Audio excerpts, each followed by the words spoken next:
some of the big names. I'm just curious if you have any names. You don't seem like somebody. Well, number one was Clive Davis. She was beat. They saw her body. She didn't just die in a tub. Like, she was beat up. A lot of people are curious about the status of P. Diddy. P. Diddy. Seems like People are curious about the status of P. Diddy. What? P. Diddy seems like okay, listen. Up because things just got insanely messy. The courtroom isn't just heating up anymore. It's straight up exploding. And guess who's now tangled in this wild Diddy legal saga? None other than the music industry's granddaddy himself, Clive freaking Davis. Yeah, that Clive. The icon, the legend, the man behind some of the biggest stars of all time. 2 decades worth of criminality by Clive Davis. And that guy has not spent one night in jail. That's what's amazing about him. Thanks to Cassie, yes, that Cassie, things are unraveling fast. Her latest testimony. Woo, honey, it did not hold back. She spilled so much tea, we're drowning in it. She straight up accused Clive Davis of being part of Diddy's twisted world. And not just a bystander. Oh no, she's saying Clive was right there at some of Diddy's infamous freak-offs. Like, what even is going on? So now fans are demanding answers. What was Clive's real role? Was he just the mentor or was he out there doing dirt too? 'Cause baby, this testimony is painting a whole new picture. And it's ugly. And Clive Davis, have they ever had anything past business? When asked what Combs was addicted to, Venter's response was success. Let's rewind. Shall we? Because Clive and Diddy, their bond goes way back. We're talking decades deep.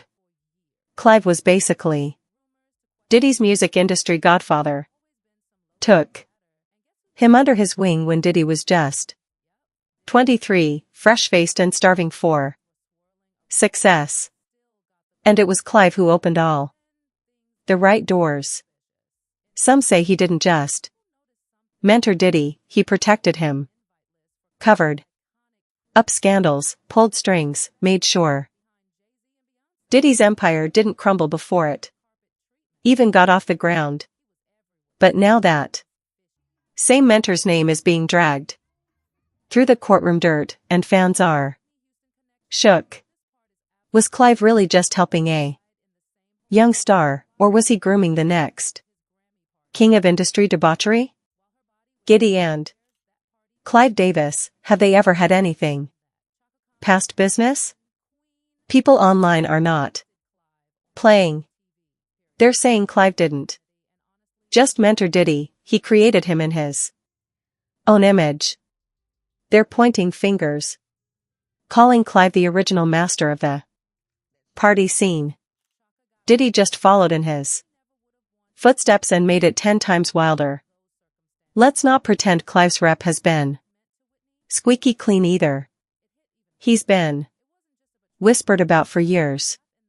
From mysterious party rumors to questions about his personal life, there's always been some low-key chatter. And guess who never missed a Clive Davis party? Yep. Did he? Even when serious allegations were swirling around him, he still got the golden ticket. But then things got real suspicious. In 2024, people noticed something weird. Diddy barely made the invite list for Clive's iconic pre-Grammy bash. Just a blurry background shot behind Jay-Z and Beyoncé. Like what happened to the red carpet treatment the Year before? He was everywhere. Some things. Music. Fishy. And then there's the Whitney Houston connection. Y'all, this part is absolutely heartbreaking. Whitney died in the same hotel where Clive Davis was throwing one of his Grammy parties. You heard that right. While her body was still upstairs, that party kept going. And people have not forgotten that. Chalk on, legend, queen, icon blasted. About Combs' drug habits. If he was a high-functioning addict. When asked what Combs was addicted to, Ventura's response was success. Wrong. I thought that was complete insanity. Music? And knowing Whitney, I don't believe that she would have said it.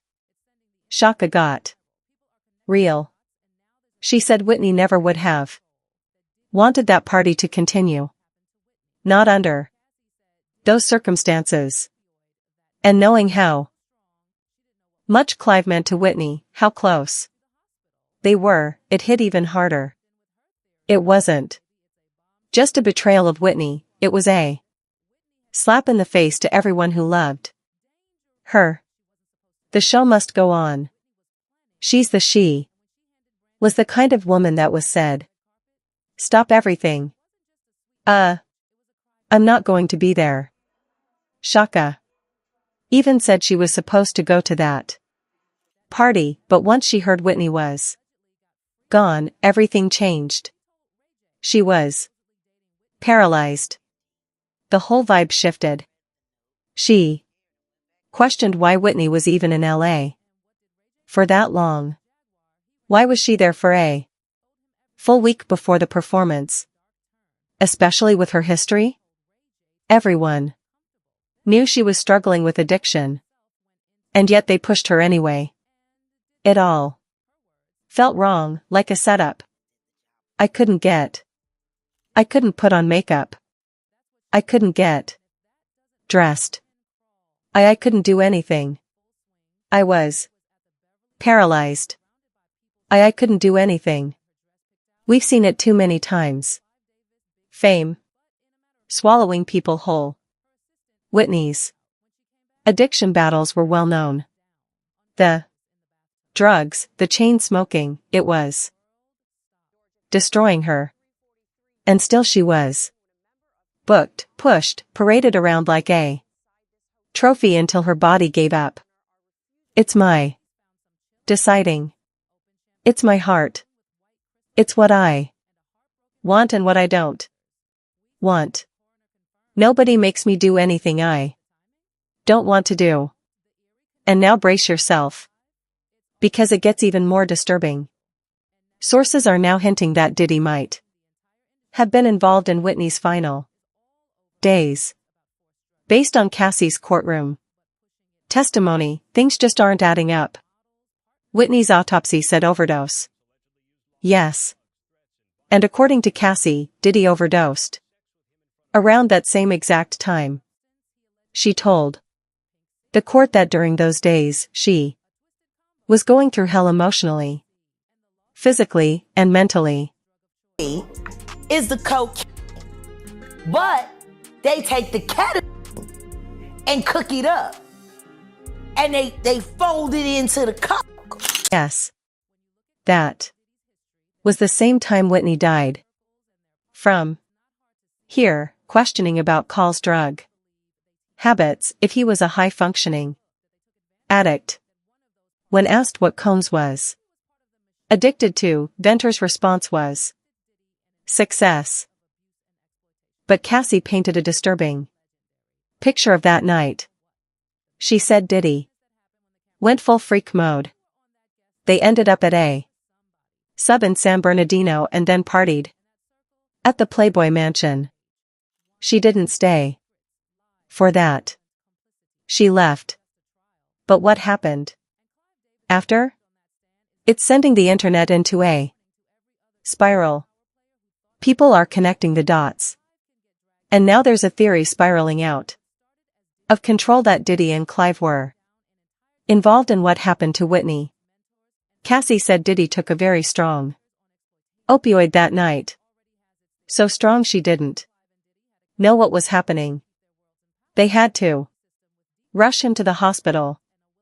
And then Jaguar Wright jumped in with her theory. And baby, it's a bombshell. Jaguar said. Whitney had found out something huge. Dangerous, something she wasn't supposed to know. She claims Whitney was planning to speak up. And when she handed Brandy that mysterious note on the red carpet, Jaguar says it wasn't just a sweet message. It was a cry for help. The end of Charles's 12. That note was everything. Brandy allegedly got freaked out after reading it. Then she told Ray J, who was supposedly dating Whitney at the time, that note too. Brandy read the note, got scared, and went back and told her brother Ray J. And what did Ray J do? According to Jaguar, he ran straight to Diddy, owed him everything. From there, things took a dark turn. Jaguar believes Diddy told Ray J to make Whitney comfortable.